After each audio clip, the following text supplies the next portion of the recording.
శాసనసభలో ప్రవేశపెట్టిన బడ్జెట్ చూస్తే ప్రభుత్వం స్పష్టంగా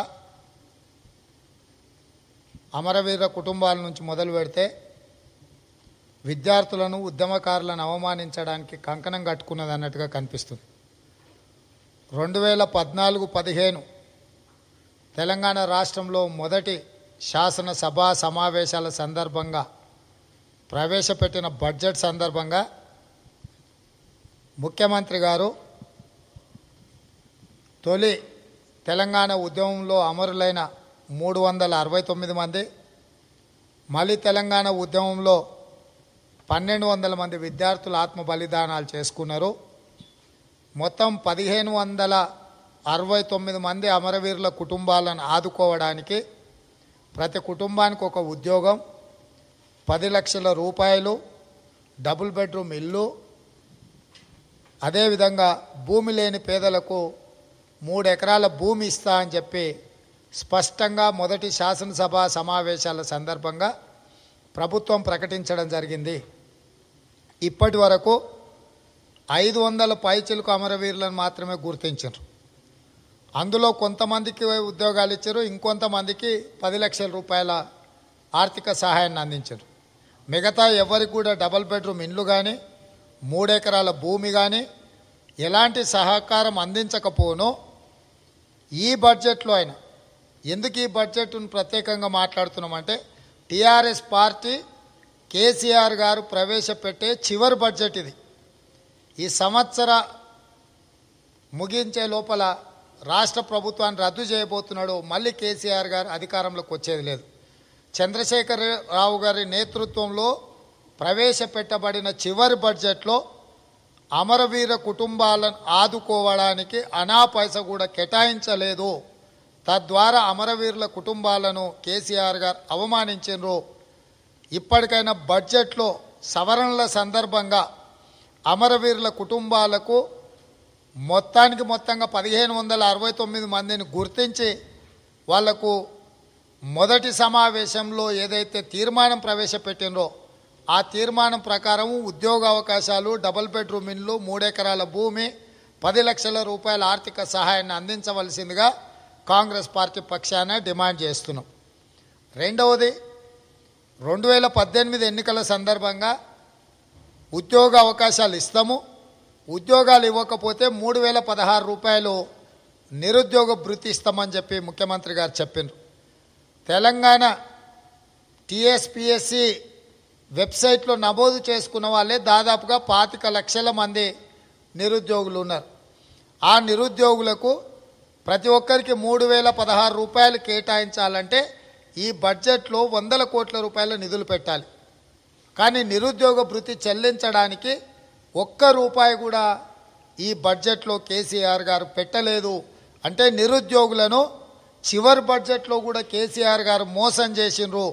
ఎలాగూ ఉద్యోగ నోటిఫికేషన్లు ఇవ్వలే, ఉద్యోగ అవకాశాలు ఇవ్వలే, కనీసం వాళ్ళకు నిరుద్యోగ భృతి అయినా ఇస్తాడేమని నిరుద్యోగులు ఆశిస్తుంటే వాళ్ళ ఆశల మీద నీళ్లు చల్లిండు. 1 రూపాయి కూడా ఈ బడ్జెట్లో ప్రవేశపెట్టలేదు. మూడవది, గొప్పగా కేసీఆర్ గారు చెప్పుకున్న సంక్షేమ పథకం డబుల్ బెడ్రూమ్ ఇల్లు. డబుల్ బెడ్రూమ్ ఇల్లు ఇవ్వని వాళ్లకు, వాళ్ళ ప్లాట్లు ఉన్న వాళ్ళకు 5 లక్షల రూపాయలతో ఇల్లు కట్టుకునేటందుకు నగదు ఇస్తామని చెప్పి 2018 ఎన్నికల సందర్భంగా వారు హామీ ఇచ్చిండ్రు. ఆ హామీ ప్రకారము ఈ బడ్జెట్లో పెడతారనుకుంటే దాన్ని 3 లక్షలకు తగ్గించిండు. నియోజకవర్గానికి 3000 మందికి పరిమితం చేసిండు. అంటే ఆ రకంగా కూడా ఇల్లు లేని నిరుపేదలకు తీరని అన్యాయం చేసిండు. ఈ రకంగా కూడా బడ్జెట్లో వారి వ్యవహార శైలిని కాంగ్రెస్ పార్టీ తప్పుపడుతుంది. సరే, బడ్జెట్కు సంబంధించిన వివరాలు మా పెద్దలందరూ శాసనసభ బడ్జెట్కు సంబంధించిన చర్చ జరిగినప్పుడు అన్ని వివరాలతో ప్రభుత్వాన్ని నిలదీయడం జరుగుతుంది.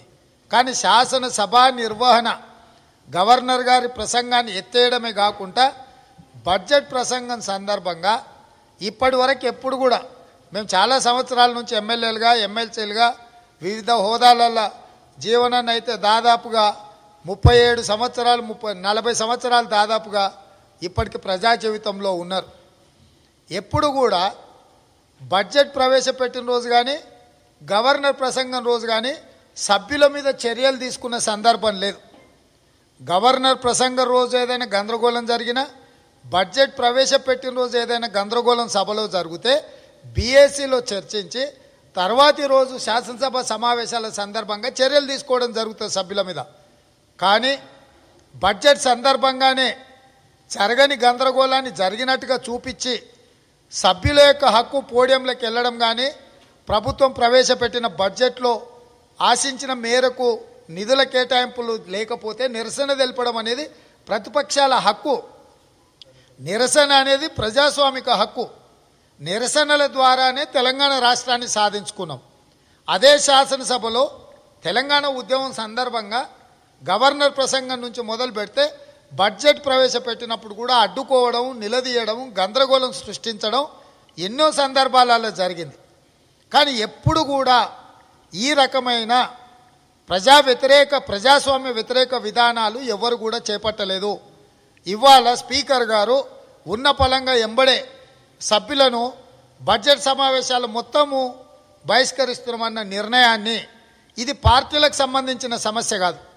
సిద్ధాంతపరంగా భారతీయ జనతా పార్టీకి కాంగ్రెస్కి వైరుధ్యాలు ఉన్నాయి. ఆ పార్టీ యొక్క విధానాలను కాంగ్రెస్ పార్టీ వ్యతిరేకిస్తుంది. కేంద్ర ప్రభుత్వం తీసుకుంటున్న నిరంకుశ నిర్ణయాలను కూడా కాంగ్రెస్ పార్టీ ప్రశ్నిస్తుంది. కానీ ఇక్కడ రాజకీయ పార్టీలుగా టీఆర్ఎస్ను, బీజేపీని సిద్ధాంతపరంగా విధానపరమైన నిర్ణయాలలో మేము విభేదిస్తున్నాం. కానీ స్పీకర్ గారు అందరు ఎన్నుకుంటే స్పీకర్గా ఉన్నారు. అంటే సభలో ఉన్న సభ్యుల యొక్క అందరి హక్కులను కాపాడాల్సిన బాధ్యత స్పీకర్ గారిది. ఏదైనా నిర్ణయం తీసుకునే ముందు అన్ని పార్టీలతో సంప్రదించి జరిగిన తప్పు మీద చర్యలు తీసుకోవడానికి, లేదా సభ్యులు ఎవరైనా తొందరపాటు చర్యలకు పాల్పడితే వాళ్ళకి సభకు క్షమాపణ చెప్పడానికి అవకాశం ఇచ్చి సభ్యులందరికీ కూడా చర్చించడానికి, ఆయా పార్టీల అభిప్రాయాలు చెప్పడానికి అవకాశం ఇచ్చిన తర్వాత స్పీకర్ గారు నిర్ణయం తీసుకోవాల్సిన పరిస్థితి ఉండే. కానీ స్పీకర్ గారు ఏకపక్షంగా ఒక రాజకీయ పార్టీకి సంబంధించిన సభ్యులను ప్రజలు ఎన్నుకొని సభకు పంపిస్తే సభలో లేకుండా వాళ్ళను స్పీకర్ గారు బడ్జెట్ సమావేశాలు మొత్తం బహిష్కరించడాన్ని కాంగ్రెస్ పార్టీ ఖండిస్తుంది. ఆ సందర్భంగా మా పార్టీకి సంబంధించిన శాసనసభాపక్ష నాయకుడు దాదాపుగా 30-40 నిమిషాలు నిలబడి పదే పదే స్పీకర్ గారి దృష్టిని ఆకర్షించడానికి, స్పీకర్ గారిని నాకు అవకాశం ఇవ్వండి, కాంగ్రెస్ పార్టీ విధానాన్ని మేము స్పీకర్ గారికి, స్పీకర్ ద్వారా ప్రభుత్వానికి చెప్పదలుచుకున్నాము అని ఎంత ప్రయత్నం చేసినా కూడా స్పీకర్ గారు ఇటువైపు తిరిగి కూడా చూడలేదు. అంటే కేవలము టీఆర్ఎస్ భవన్లో వాళ్ళ అధ్యక్షుడు ఏ రకంగా వ్యవహరిస్తాడో ఏకపక్షంగా ఒక పార్టీ పరంగా శాసనసభలో కూడా అధ్యక్షుడు అదే విధంగా వ్యవహార శైలిని ప్రదర్శిస్తున్నాడు. కాబట్టి ఆ వ్యవహార శైలికి నిరసనగా రేపు అన్ని మండల కేంద్రాలలో మా శ్రేణులకు విజ్ఞప్తి చేస్తున్నాం. నల్ల రిబ్బన్ మూతికి కట్టుకొని మౌనంగా స్పీకర్ గారి వ్యవహార శైలికి నిరసన తెలపాల్సిందిగా అన్ని మండల కేంద్రాలలో కాంగ్రెస్ పార్టీ శ్రేణులకు మేము పిలిపిస్తున్నాము. ఎందుకంటే ఈ రకమైన వైఖరి భవిష్యత్తులో ప్రజాస్వామ్యానికి ప్రమాదకరంగా తయారయ్యే అవకాశం ఉంది. కాబట్టి ప్రజలకు వివరించాల్సిన బాధ్యత కాంగ్రెస్ పార్టీ మీద ఉన్నది. అందుకే రేపు 11 గంటలకు అన్ని మండల కేంద్రాలలో అంబేద్కర్ గారి సాక్షిగా, అంబేద్కర్ గారి విగ్రహాల ముందు కాంగ్రెస్ పార్టీ శ్రేణులు, ముఖ్యంగా ఎన్ఎస్యుఐ, యూత్ కాంగ్రెస్, మహిళా కాంగ్రెస్కు సంబంధించిన వాళ్ళు అంబేద్కర్ గారి ముందు నల్ల రిబ్బన్లు మూతి కట్టుకొని ఈ స్పీకర్ గారి వైఖరికి నిరసన తెలిపే కార్యక్రమాన్ని పిలిపిస్తున్నాము. అదేవిధంగా అందుబాటులో ఉన్న శాసనసభ్యులు, పార్లమెంట్ సభ్యులు అందరం కూడా గవర్నర్ గారికి మేము ఫిర్యాదు చేయబోతున్నాము. ఎందుకంటే రాష్ట్రపతి గారు ఈ రాజ్యాంగాన్ని పరిరక్షించాల్సిన బాధ్యత రాష్ట్రపతి గారిది. దేశంలో వారి ప్రతినిధిగా ఈ రాష్ట్రంలో గవర్నర్ గారు ఆ బాధ్యత నిర్వహిస్తున్నారు. కాబట్టి రాజ్యాంగ ఉల్లంఘనలు జరుగుతున్నాయి. సమాన అవకాశాలు ఇవ్వకుండా ఏకపక్షంగా స్పీకర్ గారు నిర్ణయాలు చేస్తున్నారు. కాబట్టి రేపు ఎంపీలు, ఎమ్మెల్యేలుగా, శాసనమండలి సభ్యులుగా మేమందరం రేపు గవర్నర్ గారికి, స్పీకర్ గారి వైఖరి మీద గవర్నర్ గారికి ఫిర్యాదు చేస్తున్నాము. వీటిని సరిదిద్దవలసిన బాధ్యత గవర్నర్ గారి మీద ఉన్నది. ఎందుకంటే కాన్స్టిట్యూషన్ కస్టోడియనే గవర్నర్ గారు. కాబట్టి రాజ్యాంగాన్ని కాపాడవలసిందిగా గవర్నర్ గారికి రేపు మేము అందరం వెళ్ళి ఫిర్యాదు చేయబోతున్నాము. ఇప్పటికైనా గవర్నర్ గారు ఈ విషయంలో రాష్ట్ర ప్రభుత్వానికి ముఖ్యంగా స్పీకర్ గారికి ఆదేశాలు జారీ చేయాల్సిన అవసరం ఉన్నది. అందుకే వారికి ఫిర్యాదు చేస్తున్నాం. రాష్ట్ర ప్రభుత్వానికి స్పీకర్ గారికి విజ్ఞప్తి చేస్తున్నాం, మీ వ్యవహార శైలిని మార్చుకోండి. ప్రజాస్వామ్య విలువలను కాపాడే విధంగా తెలంగాణ రాష్ట్రం ఇతర రాష్ట్రాలకు దేశంలోనే ఆదర్శంగా ఉండే విధంగా అర్థవంతమైన చర్చలు జరగాలి. శాసనసభను కుదించడమే కాదు, శాసన మండలి అయితే నాకు తెలిసి 2 రోజులు 3 రోజులు నడుపుతున్నారు. ఇది అన్యాయం. గతంలో జిల్లా పరిషత్తులలో కూడా మున్సిపల్ కార్పొరేషన్లో కూడా బడ్జెట్ మీద 3-4 రోజులు చర్చలు జరిగేది. ఈరోజు రాష్ట్ర స్థాయి బడ్జెట్ను పూర్తిగా కుదించి గతంలో ఉమ్మడి రాష్ట్రంలో మినిమం 50 రోజుల నుంచి 55 రోజులు శాసనసభ సమావేశాలు జరిగేది. బడ్జెట్ సమావేశాలు 30 రోజులు 30 పని దినాలు సమావేశాలు జరిగేది. ఇవాళ 7-8 రోజులు కుదించడం ద్వారా కేసీఆర్ గారికి ప్రజాస్వామ్యం పట్ల విశ్వాసం లేదు, నమ్మకం లేదు అని ఈ రాష్ట్ర ప్రభుత్వము ఈ రకమైన వ్యవహార శైలితో ముందుకెళ్తుంది. కాబట్టి స్పీకర్ గారు స్వతంత్రంగా వ్యవహరించి ప్రభుత్వం ఒత్తిడికి లొంగకుండా ఇవాళ సభలో కూడా చూసిరు, సభ్యులకు సంబంధించి ముఖ్యమంత్రి గారు సైగ చేసిండ్రు, మంత్రి గారు ప్రవేశపెట్టిండ్రు, సస్పెన్షన్ ఆమోదమైంది. ముఖ్యమంత్రి గారు సైగలతో సభ నడవడమైంది.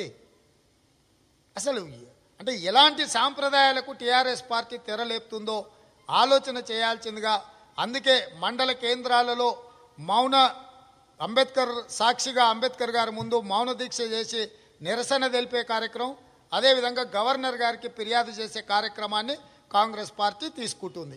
హాయ్ ఫ్రెండ్స్, మా టుడే టుమారో యూట్యూబ్ ఛానల్ చూస్తున్నందుకు చాలా థ్యాంక్స్. మరిన్ని లేటెస్ట్ వీడియోస్ కోసం వెంటనే సబ్స్క్రైబ్ చేయండి. అలాగే ఈ బెల్ ని కూడా రింగ్ చేసేయండి. మా నోటిఫికేషన్స్ అన్ని మీ మొబైల్లో వస్తాయి. అలాగే మా వీడియోస్ మీకు నచ్చితే లైక్ చేయండి, షేర్ చేయండి, నచ్చకపోతే కామెంట్ చేయండి.